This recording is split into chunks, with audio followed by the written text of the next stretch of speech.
What's going on, everybody? It's Ricky with Videohomicide, back with another movie review. Today, we're going to be taking a look at William Lustig's classic from 1988, Maniac Cop. It's important to point out that William Lustig also directed Maniac with Joe Spinell, which is like one of the best horror films, not only of the 80s, but just in general. It's a really good character study on a totally fucking just deranged guy.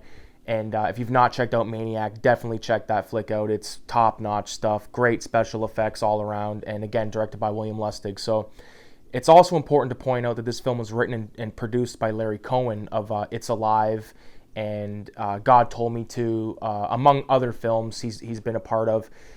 This movie, Maniac Cop, is phenomenal, okay? It's one of, like, it sounds ridiculous, but like so does RoboCop, and RoboCop's fucking awesome. So Maniac Cop basically tells the story of this police officer who was sent to prison and assaulted in prison, and he supposedly died, but the doctor basically just fucked around with the paperwork, so to speak, and the Maniac Cop is out free to roam around. He's being helped by this chick cop, and basically he stalks people in the night. He's killing people. It's basically like, a Son of Sam type thing. But either way, his demeanor is very big. He's a big guy. I believe the actor's name is Robert Davey, and he's just like this really huge dude. He's got like a very pronounced jawline and shit. And he's just like a scary looking guy. You wouldn't want to see him in an alley at nighttime. And a lot of people meet him in an alley at nighttime in this fucking movie.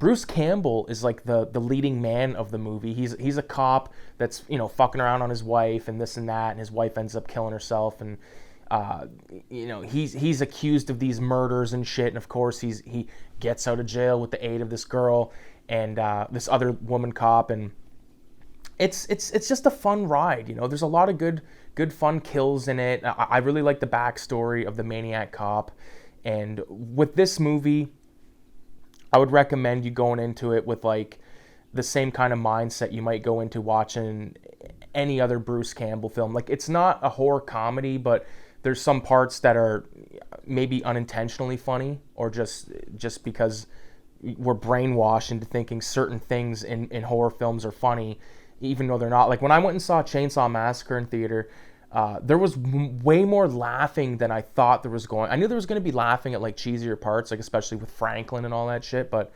certain things I was like, damn, dude, like that fucking scene has terrified me since I was a kid, and you guys are laughing at it. It's just weird, you know what I mean? But at the same time, like, I laugh at horror films all the time too, so what do I know? Maniac Cop, it's fun. There's 2 sequels. I've seen the sequels. I got like bootlegs of them. I really gotta get my hands on at least a store-bought copy of number 1. Number 2, I believe, was like there was like this greasy guy that was sort of like calling the shots, and Maniac Cop was living with him, or it was, I don't know. I remember it being a weird one, man. It's cool to point out though that Maniac Cop has like a Sam Raimi cameo. Bruce Campbell's in there. It kind of goes into the other film that I watched today. I watched Intruder again, which stars, I don't remember the guy's name. I met him at Shockstock. He's passed. He's the killer in Intruder.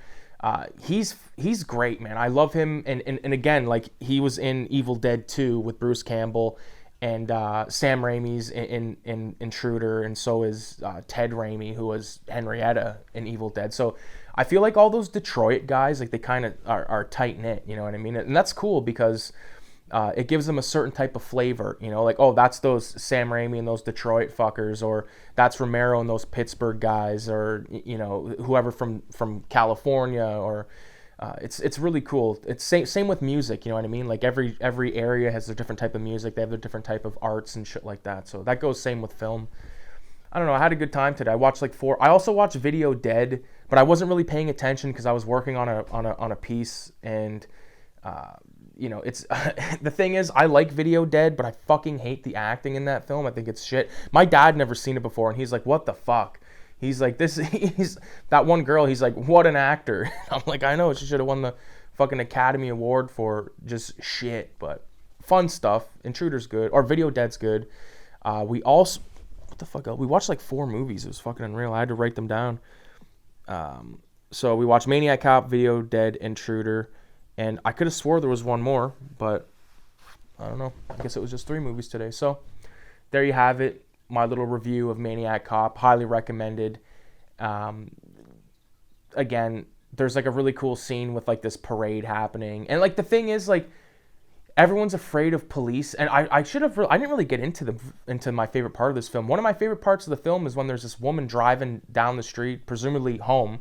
She's pulled over by a cop. Cop walks up. This is like after the Maniac Cop murders are known, so people know that there's a guy dressed as a cop killing people. So this girl or this lady's in this car.